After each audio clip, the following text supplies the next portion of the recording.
Brothers, sisters, friends, enemies, and for that matter, anything born of a man and a woman, I'm here again, and it's time for this train to get to rolling. I have often mentioned the value that I place on reading, and that's because I bring my mind in contact with other great minds when I pick the right things to read. It would be foolish for me to try to independently rediscover things that have been discovered.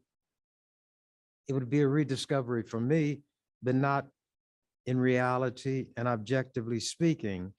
The common expression for that is no need to reinvent the wheel. That brings me to my approach today. I'm going to talk about Cyrus the virus. And when others have given their opinions and expressed thoughts, there's no need for me to try to paraphrase or duplicate the things that they have already given their minds to and produced what I consider to be sound conclusions. So what I did do was to write a rhyme. I do this because it's therapeutic and I love words. And when you write a rhyme, all a poem is, when you get away from the deep stuff that nobody understands and few people like and children can't really grasp, metered rhyme or rhythmic rhyme can be a definition of poetry, but I call mine rhymes. This is titled Musings on Reinventing the Wheel, etc. I start by providing two definitions. One defines the word skeptic, and this comes from the American Heritage Dictionary. One who instinctively or habitually doubts, questions, or disagrees with assertions or generally accepted conclusions. Then the word perfect, lacking nothing essential to the whole, complete of its nature or kind, in a state of undiminished or highest excellence, without defect, flawless. Keep that in mind when I hit these words. He was a skeptic and flaunted it about. Naught did he accept unless he checked it out.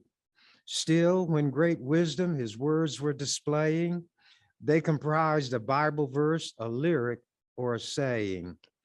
Indisputably, he had no peer when quoting. Equally peerless, he was whenever gloating. The wheel he reinvented, though already there. Success, he exclaimed, but his invention was a square. His great invention with pride filled his soul, but it had a drawback. It could not roll. Rolling, of course, was the essence of the wheel. Without that essence, the verdict was no deal. When the dawn broke, his mouth fell agape. All he'd reinvented was a geometric shape. Though a faux, F-A-U-X, which is a false or fake, though a faux skeptic, he truly was not dense. To see his bungle, he had sufficient sense. From that day forward, he always paused to see. If wisdom cautioned, let it be, let it be. The lesson he gleaned, cutting to the bone, quote, some things that are better left alone. All the truly wise by this fact are moved. That which is perfect cannot be improved. More perfect union, though in the Constitution, can be disregarded. That's poor syntax execution. More perfect says the best can be made better, which makes as little sense as making water wetter. Those founding fathers countenance gross knavery, yapping of freedom while practicing human slavery. When they can douse morality's pure light, 'tis a simple thing to not get grammar right. Truth from error, the wise are ever screening. The cardinal principle The cardinal principle is this: words indeed have meaning. So I will be using others' words a bit today, but I have another rhyme that introduces me to my subject, and I've read it before, and I'll read it again, and perhaps again. It's called Ode to COVID-19. Cyrus the virus, extremely desirous of raging like uncontrolled fire.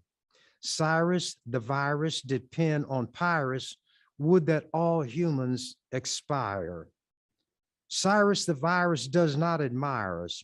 If it could have its own way, it would inspire us, then would require us by recklessness ourselves to slay.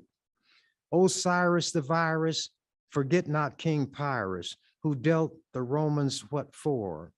A victory he won, but when all was done, King Pyrrhus lost the war. Cyrus the virus, the fate of King Pyrrhus awaits you if man but relents. Your days are numbered when minds unencumbered embrace medical science and sense. I don't know whether Cyrus the virus will ever be totally eradicated, but if you pay attention to the findings of science and medical experimentation, testing, and so forth, you can at least hold Cyrus at bay. There is this container of hand sanitizer. It's a thick gel. You probably can't see it, but there are bubbles suspended in it, perfectly round. And obviously they're bubbles of air. If I shake it, they will all move as the gel moves, but they don't shift or change their position with reference to each other. Each remains the same distance from every other bubble that it had. No matter how you shift it, the entire gel mass will move and everything moves in it, which is imprisoned in it. So if people would follow science, there's the possibility of encasing Cyrus so that he is limited in what he can do. He'll be there waiting for something to either dilute that gel or create a passageway out. But if that's not done, Cyrus is imprisoned. There are safeguards: the mask, the social distancing, frequent washing of your hands, and other things that those who know more about these things than I will ever know or could ever learn in the amount of time that I have in this world with the small amount of knowledge of that variety that I have in my brain. There are people who, for political reasons, will disregard the findings of science. If they don't like somebody, they reject everything that somebody has to say. I'm smarter than most people. I listen to those I have conflict with. Everybody, on occasion, will say something that makes sense. So I listen to everybody, and I may be fortunate enough when that one pearl of wisdom, that one gem of great value and price will fall from the lips of that one I don't like, and my ear will pick it up, and my education has been improved. I have been enlightened. My mind has been enriched, and I no longer am or ever could be again what I had been before I obtained that bit of knowledge. You could never persuade me to dislike any person to such an extent that I would disregard everything that person says. That person has a brain. That brain generates thoughts. They may be misguided. They may be hateful, but not every thought is going to be misguided. And it's for us to sift through all of the earth as if we were panning for gold. Let the dirt fall through and hope that the nuggets of gold will be large enough not to fall through the hole. And you've enriched yourself. I would not say that Donald Trump, as much contempt as I have for him, will cause me, if we meet each other on the sidewalk, to jump off into the mud just so I won't rub elbows with Donald Trump. Trump was a misleader. He was a liar. It might be shown through this investigation by the Attorney General of New York that he is bordering on theft, misrepresentation, overstating the value of property that he possessed or pretended to possess to obtain loans fraudulently, all such things as that. But sometimes that which one person does to try to ensnare another will ensnare the would-be ensnarer. Trump had talked about Cyrus, the virus, being just like the flu, and one day it would magically disappear. He downgraded and downplayed the necessity to wear masks. He ridiculed now President Biden when he came to debate or whenever he appeared in public or in an enclosed place. He said, that guy's got the biggest mask you can find. But Cyrus hit Trump. But Trump, unlike most of you out there, unlike all of us out here, was able to obtain the best medical care available at the Walter Reed Army Hospital. They were able to pump oxygen into his poorly functioning lungs because they couldn't do the job. They had some experimental medications that might do some good. And when all of this was put together, they restored him to health. You don't have that luxury. And some of you who will avoid the vaccination and will become infected are going to be the cause of some others dying. Maybe they're having a heart attack, maybe a stroke, the kinds of things that ordinarily would allow them to enter one of those intensive care units. But because so many beds are being occupied by people who were reckless, not only when it came to their own welfare, but to the welfare of others, including family members, which could range from the elderly, such as myself, 85 years old, or infants, totally innocent, left to the care of people that should be trusted. So those who are the carriers are cruel, they are mindless, they are thoughtless. But the problem is, unlike cancer, it won't just kill them, they will be able to spread it to other unwitting people. So Donald Trump is the subject of this paragraph.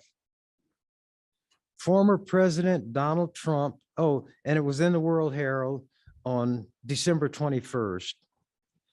Former President Donald Trump revealed he received a booster shot of the COVID-19 vaccine, drawing boos from a crowd in Dallas on Sunday night during the final stop of, quote, the history tour, unquote, a live interview show Trump has been doing with Bill Riley.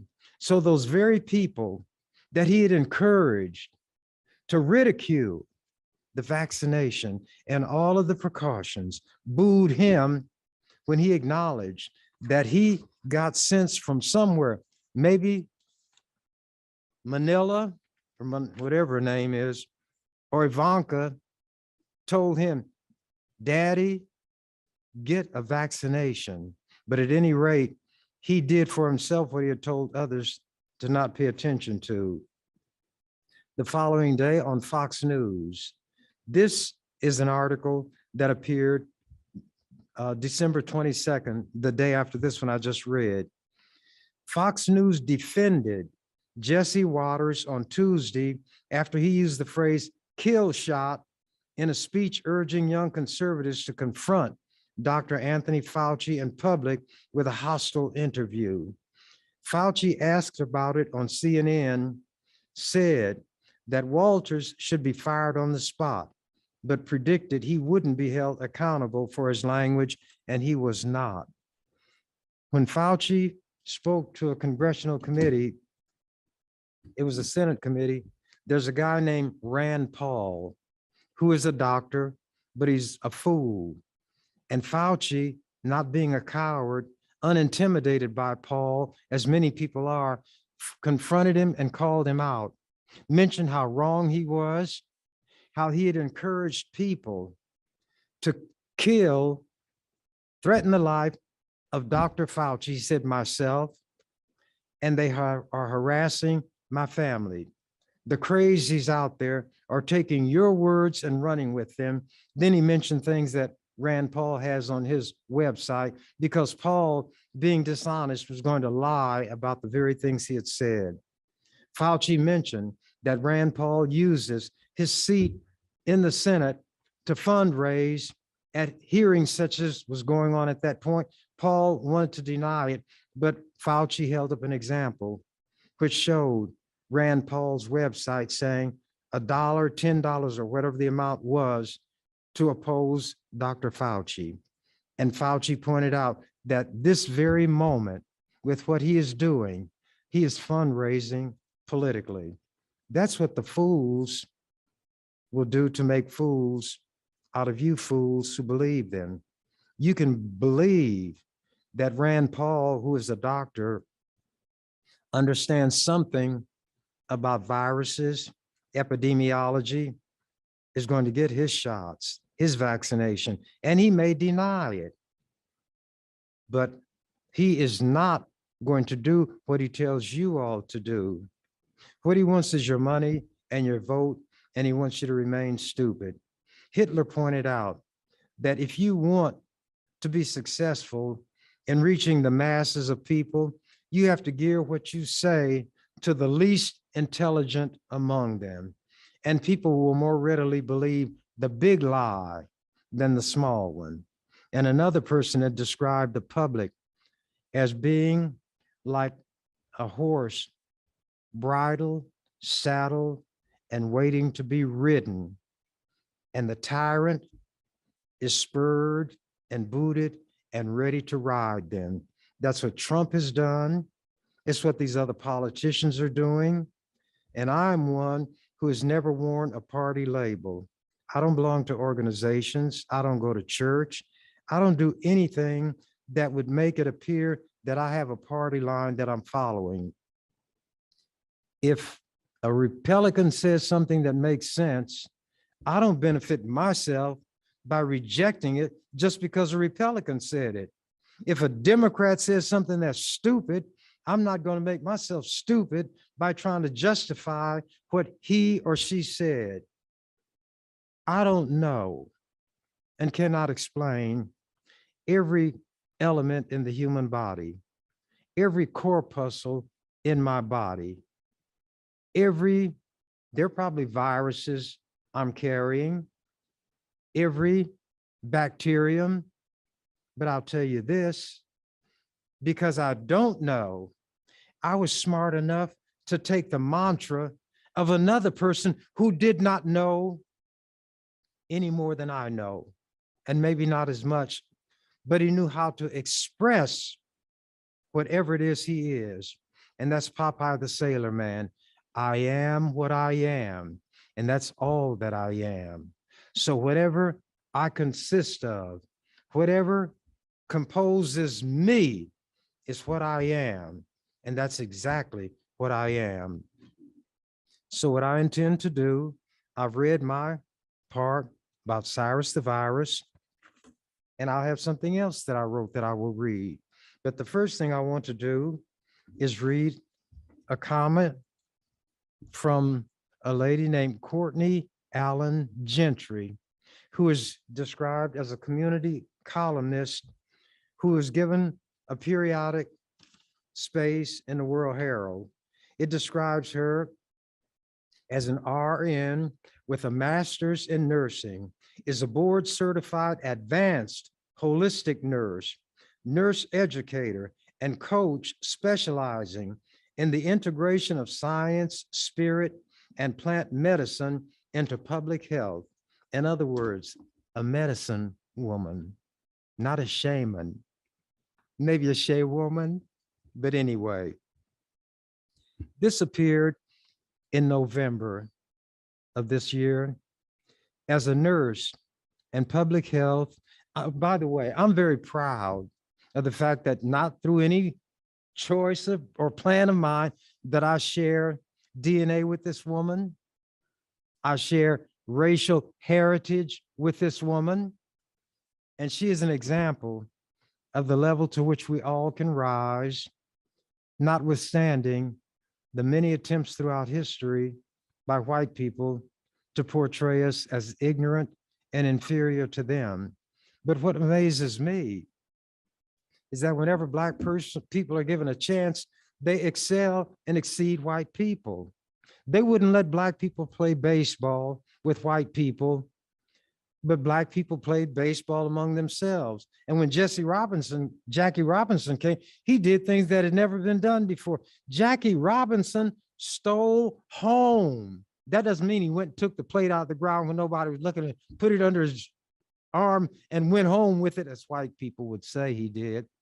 That meant that between the time the pitcher either wound up or took his stretch and let that ball go, Jackie Robinson timed his moves to such an extent that he got to that plate before the ball did. And if the catcher got it, Jackie would slide under the catcher and they'd say save. Never had anything like that been seen before. So there was Jackie Robinson. Branch Rickey had told him that these insults are going to be hurled at you. He knew how racist these white people were. He knows his people. And these so-called anti-critical race theory people are yapping about is their attempt to take from history, to expunge those horrible things white people did and diminish the significance of what Black people did. Now, look at the racial makeup of baseball, basketball, football, where they wouldn't let us in. The position of quarterback, where they said we could not function. The position on defense of middle linebacker. Look at the ones who hold those positions now. Alabama, where they didn't even want to let us go to school. And you all know the famous pronouncement of George Wallace, the racist whose philosophy has prevailed and is animating American politics now, stood in the doorway. George Wallace knew this: if we let Black people into these universities, they're going to take what we've got and outdo us with this, as they have in every other thing where we've given them slack. Nobody like me was ever seen in the legislature before. Nobody ever used the rules which they wrote in the way that I used them. Nobody functioned always within the rules and did more within the rules than they could do within or outside the rules. One man, but George Wallace, backed by the Alabama National Guard, when these two young Black people were going to enter the halls of ivy, so to speak, not with bombs, not with guns, but to improve their minds, to get the tools that would help them, to help this society become what it lyingly professed to be. One where not just the words are stated, all persons are created equal, but to make that statement a reality in the form of a guiding principle. Let a person's ability, regardless of race, religion, sexual orientation, height, weight, or any other external characteristic go as far as what's in the mind, in the heart, of which I have none, the spirit will carry them.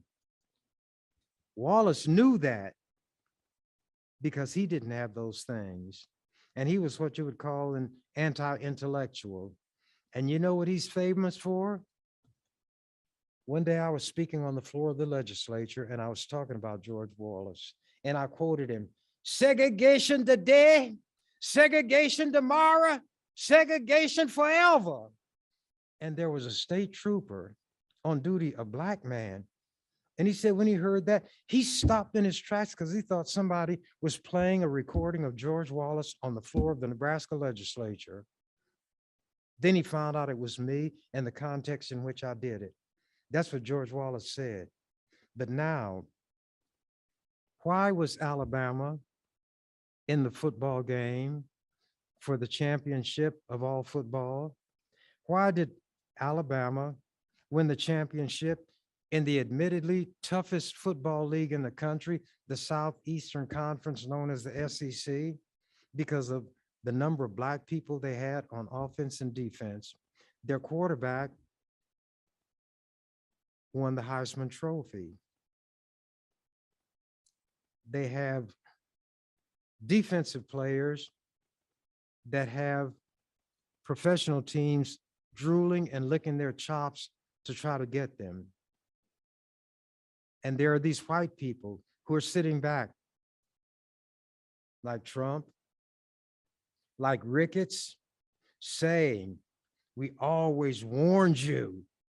Ricketts can say, my daddy warned you, but he made the mistake of putting his racism on his website, his anti-Muslim attitudes. And when it came out and old man Ricketts was condemned, young Ricketts said he didn't know his daddy was like that. Well, the nut doesn't fall far from the tree, and you can look at the racism of Ricketts now, and you know it was a family affair. Ricketts and his ilk stated, if we let them in, at first they will trickle, just a few, and then they'll flood like the Nile and they'll wash everything away. Everything that we've given our lives to, building dams, dikes, trenches, walls to keep them out, because we know that they're superior. And you might say, now, why is this black man who wants to talk about equality talking about superiority? I'm talking about facts, ma'am, just the facts. When a group of people can be kidnapped from their homeland, have their religion taken from them, any cultural remnants destroyed, be empty vessels, and do what black people have done, when white people who have been free all of their life cannot equal black people in a fair up and down fight. Not every black man will outdo every white man. That's not what I'm saying. I'm dealing with it like white people, where they deal in masses. Black people as a whole are superior to white people as a whole. When that was put to Malcolm X by some students at Harvard, Malcolm said, well, I'm not a geneticist, but I've read a little bit, and your eyes are blue. Black people's eyes, by and large, are brown. And they say that the genes that form your eyes are what they call recessive or weak genes. The genes that give you your complexion are recessive. And if you have an admixture of black, then it affects you more than what you have will affect us. So if you want to talk at that simple-minded level, we will outdo you in that too. So why waste time fighting? It's not a cause that's lost. It's a cause that never was, never should have been. Why cannot you look at somebody else and accord to them what you would like to have accorded to you? That's why I was a hero to a lot of white people in this state, because they came to me when they couldn't go to white senators and get anything. My name would make white officials tremble when white senators' names would make them laugh. Not because I was born superior to anybody, but if I was, it's due to my mother and father, not me. I would not have had anything to do with it. I would have been the inheritor, the receiver of something good that if I'm smart enough, I can make use of. But I did not create myself. What I am, I can help sharpen and improve by reading, studying, developing my mind. But anybody who had a problem where they were being denied rights under the law they were entitled to, believe it or not, I've even come to the aid of cops, not as a cop, but as a person who, under the circumstances brought to me, was not being treated fairly. And I'd let him know or her know. You know what my attitude is about cops? They say, well, I know because I am one and I know what cops do. I say, well, why won't you say anything? And in one form or another, they'd say, well, you've heard of the blue wall. Well, I'm a brick in that blue wall. I said, oh, and I like to show them that I'm aware of their music. I said, like Pink Floyd, and their eyes come open. I say, all we are is just another brick in the wall. And then I even know a few of the words. We don't need no education. We don't need no thought control.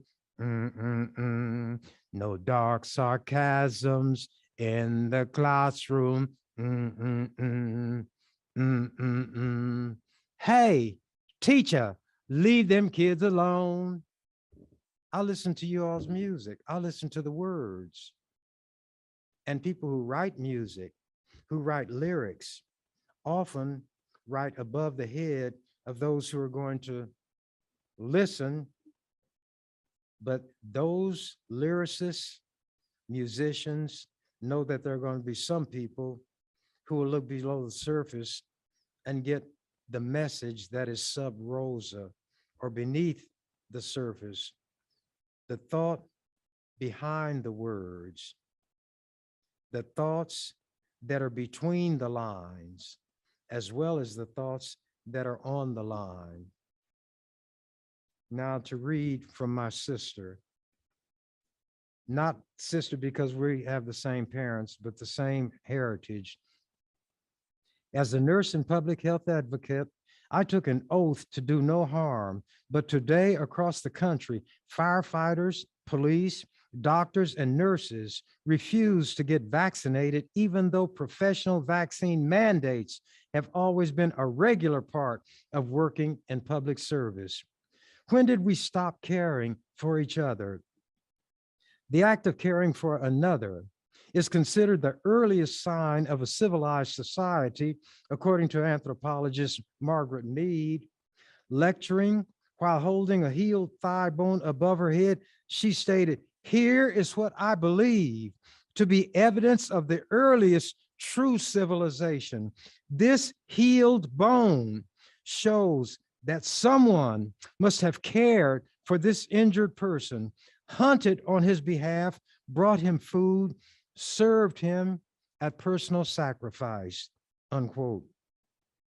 Nursing a community member back to health, caring for and protecting vulnerable members of the group, all anthropological indicators of early civilization are foundational to modern public health practices at every level of society.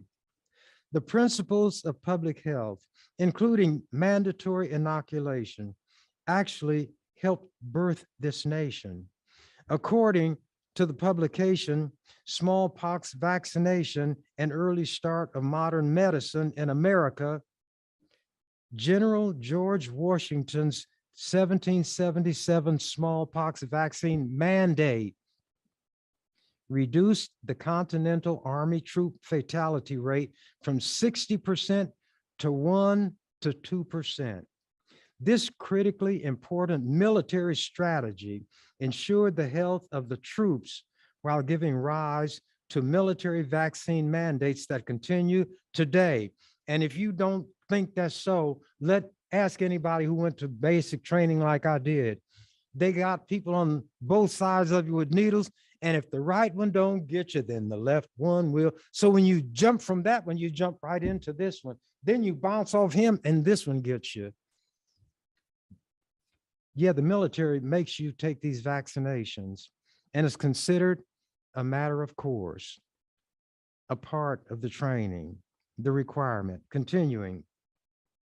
Criticism of Washington was directly related to the fact that inoculation was a common African medicine technique imported to America by slaves. However, after English physician Edward Jenner found that milkmaids exposed to cowpox were protected against smallpox, the crude method of inserting infected pus from a smallpox patient into a small cut was replaced with a less dangerous cowpox vaccine. By 1800, Boston physician Benjamin Waterhouse, friend to Jenner, was able to convince the third president of the United States, Thomas Jefferson, who was perhaps the harshest critic of medicine at the time, to introduce this more refined vaccination technology to the American public. The result was so effective, the new vaccination quickly gained popularity in the medical establishment. We go 13 years later, 1813. President James Madison signed an act to encourage vaccination, creating the U.S. Vaccine Agency and requiring the Postal Service to carry smallpox vaccine materials free of charge. Complete eradication of smallpox worldwide would take another 150 years. Yet this early American history at the intersection of medicine, public health, military strategy, and government agency laid the foundation for subsequent disease eradication programs around the globe when it came to smallpox. And smallpox, when it got you, it had you.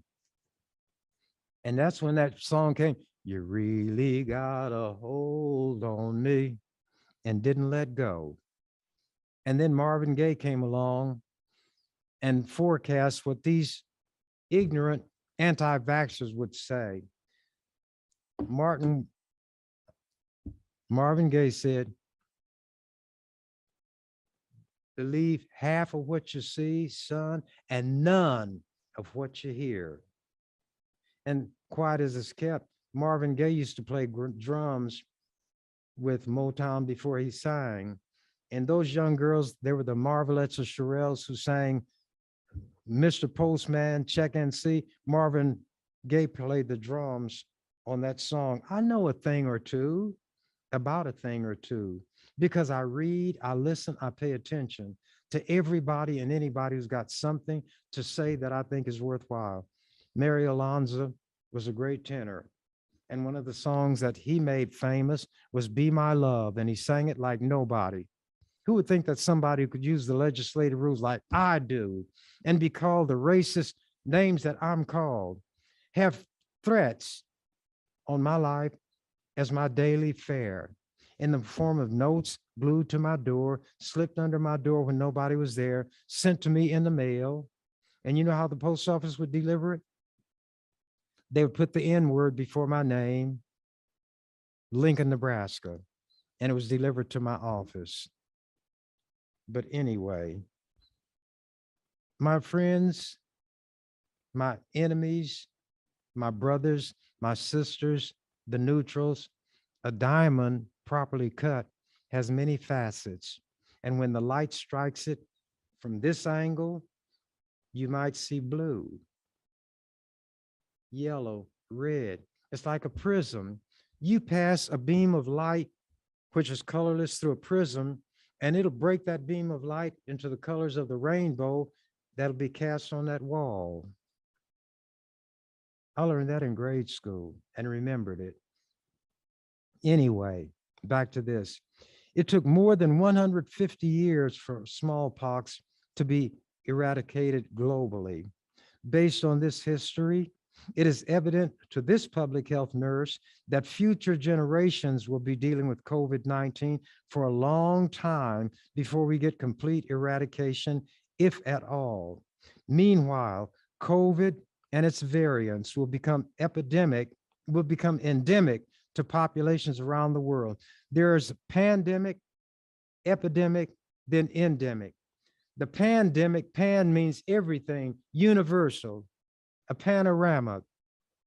Epidemic, epic.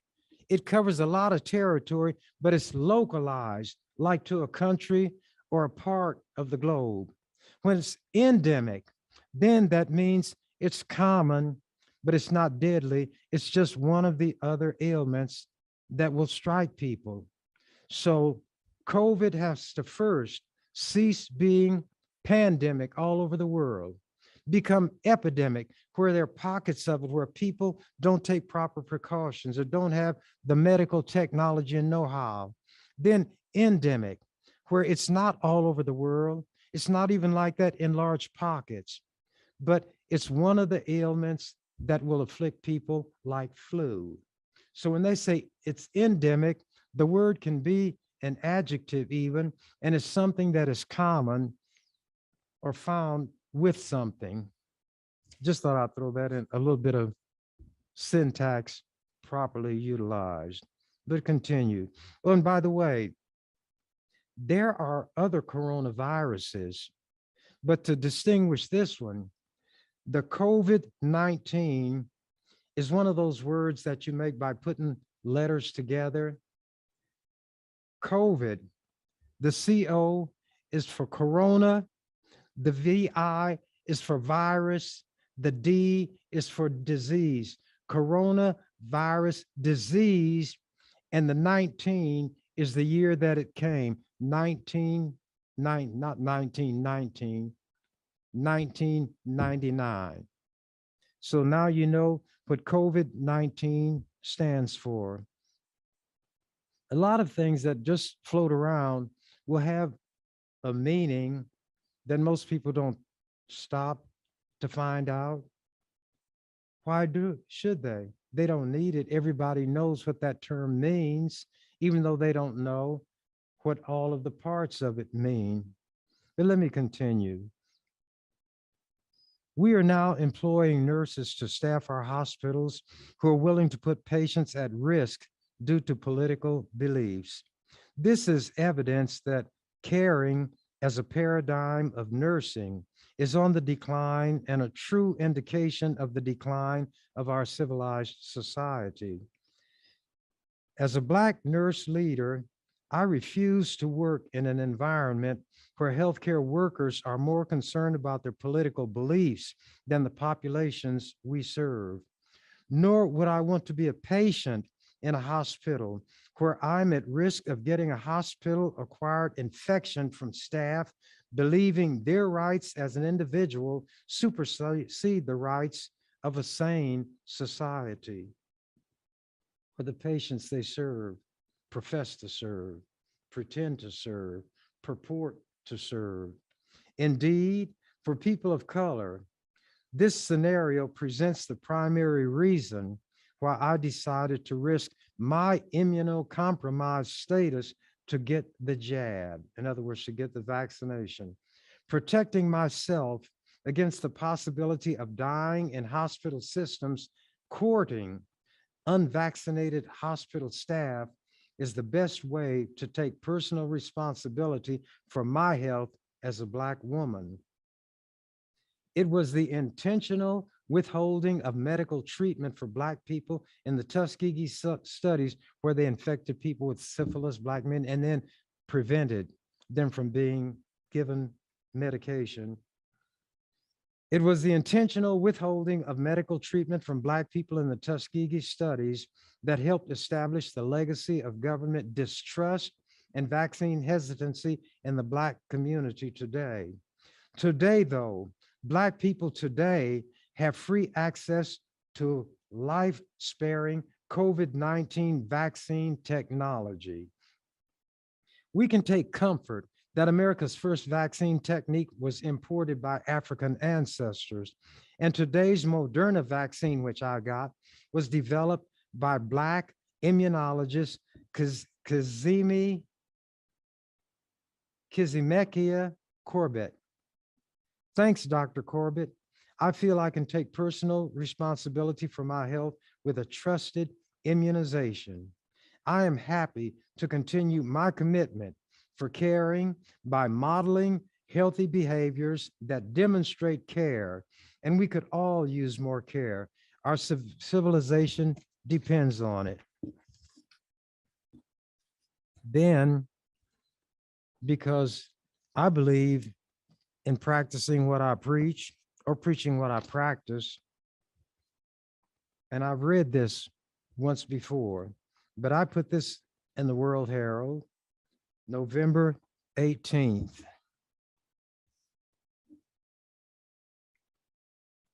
Irresponsible anti-vax claims mislead Black Nebraskans.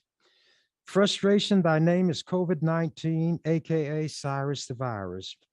Overwhelming is the frustration engendered by the flood of virus misinformation deluging the nation. Being Black, I am particularly perplexed and distressed by the volume of Black people among the deluded, COVID-denying, anti-vaxxer crowd. We are dying daily. During a weekly podcast called The Ernie Chambers Show, which this one is, regardless of my topic, I preliminarily vent my frustration with Black people who spurn vaccination.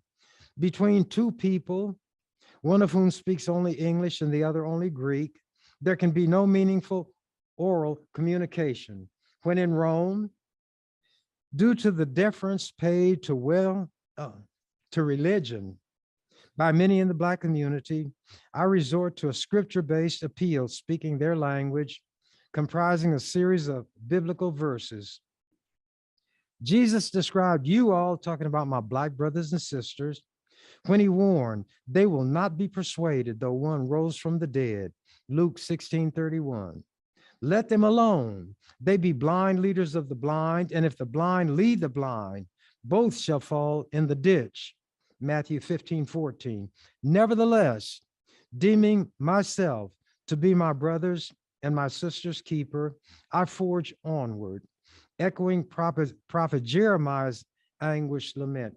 Oh, that my head were waters and mine eyes a fountain of tears, that I might weep day and night for my people. And this is followed by, quote, my people are destroyed for lack of knowledge, Hosea 4:16. A horse led to water cannot be forced to drink, and a fool led to school cannot be forced to think if the shoe fits. I'm reduced to the role of a sower who can merely cast seeds and must rely on other forces to determine if they take root and grow. However, not all is gloom and doom on the COVID front. Heartening is it to witness the enthusiasm of young children eager to get their shot. Continuing the scriptural theme, they may be viewed as the fulfillment of Isaiah's prophecy of hope. A little child shall lead them. Isaiah 11:16. May adults be led to heed them. Despite Ben Franklin's assertion that little strokes fell big oaks, if I had my druthers, I'd be dealing mighty strokes with the great axe of the legendary giant lumberjack Paul Bunyan against the twin oaks of COVID denial and anti-vaccination claptrap and trumpeting timber. And down they would crash, and we'd have a chance to survive. And here's an article. Now I'm going to cheat. I'm going to ask my director how many minutes I've got left. This is an article dated December 10th. It's one thing to preach and another thing to practice. There was this lady and she said, I've got two sons. If I could just put together what they each do, then each would be better off. The man said, what do you mean? She said, well, one of them's a minister and one of them's a doctor. He said, I don't get it. She said, well, the doctor practices and the minister preaches. So if they both would practice what they preach, put them together, each one of my sons would be on the road. But anyway, this is dated December 10th of this last year, and some of you may have seen it. COVID booster. After shot, Chambers pumps out 30 push-ups. And if I wanted to be boastful, I'd lay out on this table and do them. Former Nebraska State Senator Ernie Chambers pushed aside his signature short sleeve sweatshirt Thursday and flexed his arm before getting a booster dose of the COVID-19 vaccine. To show that he felt just fine after the jab, he dropped and gave the staff of Charles Drew Health Center 30 push-ups. Chambers, 84, said he wants to be an example to others, especially those in the Black community. Quote, I'm hoping that the people who may have some regard for me and what I recommend will see that I myself took 2 shots, took my booster, he said. They may be inclined to say, if he did it, then I think I'll give it a try also. Over the course of the pandemic, Chambers said, he has been a fairly regular guest on his daughter's podcast. He talks about misinformation surrounding COVID-19, which he has dubbed Cyrus the Virus. Chambers said he tries to relate things back to common Bible passages. When Chambers was at Charles Drew for his booster, he said, several people thanked him for what he was doing, but he was moved by an 11-year-old girl who he said was enthusiastic about receiving her vaccine. Chambers said he told the girl, quote, if I had not been of a mind to get a vaccine, but I saw somebody like you getting this, it would make me do it, unquote. Chambers said he had no side effects after either the first or second dose of the Moderna vaccine, no headaches or wooziness, and not even a bit of soreness at the vaccine site. And my booster obviously didn't bother me. After each of those doses, he did 25 push-ups. It's something of a signature move, he said, and it demonstrates that he's in good health, but still wants to take precautions. Chambers decided to show off Thursday by taking on an extra 5. That was met with oohs and ahs from those in the health center. The idea with COVID is that you can have the virus and be asymptomatic like typhoid Mary, he said. If you have family members or friends or circulate around other people, we should know that consideration. We should show it. And Johnny Rogers, then I'm going to be through. I'm just going to say something because Johnny talked about it in the newspaper. Because having COVID is not pleasant. I would not reveal somebody's medical condition if it had not been made public. And these things Johnny said. He talked about his condition and how with his strength and his conditioning, although he got a few extra pounds, if somebody was not in the shape he was in, they would not have survived in the way he did. He said he lost 30 or 40 pounds, that when they told him he had to go on the ventilator, he didn't want to do it because they'd have to sedate him. And he felt that he had to be conscious and awake to fight. And if he went to sleep, he couldn't fight. But he went on, they ventilated him. He's very weak now, has lost a lot of weight. His sister refers to him as the man with the little stick arms, but he is fighting. And he said he wants people to know that if it can hit and do to somebody like him what it in fact did to him, maybe they would listen and not be like him. He said he thought that the vaccine would put poison into his body. He saw from experience how wrong all that misinformation was. He's one of those who lived to tell it. He's hanging on to life, not by a thread, but with what we call in the barbershop, a 30-second death grip, and he's not going to let it go. And when he's restored completely to health, he may become an ambassador whose word will be taken when it comes to the need for that vaccination in the way that people respect his savvy when it comes to football due to the fact that he won that Heisman Trophy. And COVID, when it attacked him, see, Cyrus the Virus talks to you. He mocked Johnny. He said, "You think I wasn't aware of what you did on that football field? You think I wasn't aware of the conditioning that you went through to be able to do that? How you could shed tacklers, how you could evade those would-be tacklers, how you get into the open and outrun everybody? Here a little, there a little, then gone, like the will o' the wisp." Cyrus said, "I knew all that, but I did to you what they couldn't do on the football field. I tracked you down, I tackled you, and not only did I throw you for a loss, I temporarily took you out of the game. And but for blind good luck, I would have taken your life. See you later, alligator." And Johnny said, "Maybe so, Dynamo. Now go." So we will have from Johnny Rogers at various points along the way, I'm sure, descriptions of what he went through, how he could have avoided all of that, and how he's now willing to give time, hoping that he can lead others out of the darkness that he was in so they won't have to suffer what he suffered.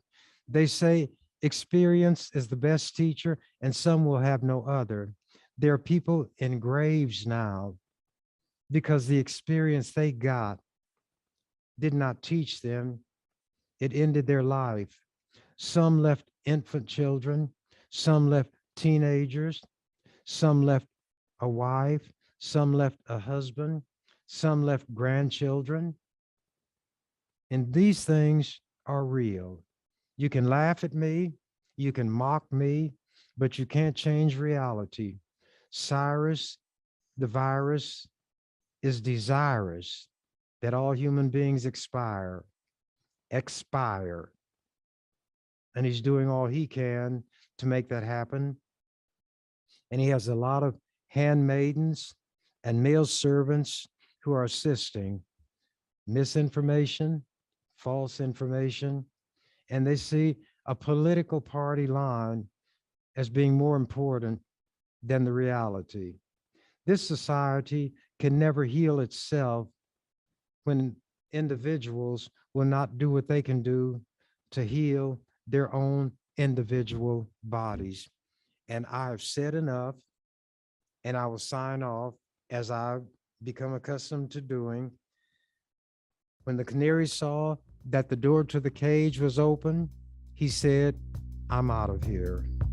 Thank you for watching The Ernie Chambers Show. If you'd like to make suggestions, email us at ewcfacts@gmail.com. That's ewcfacts@gmail.com. This has been an EWC Communication production.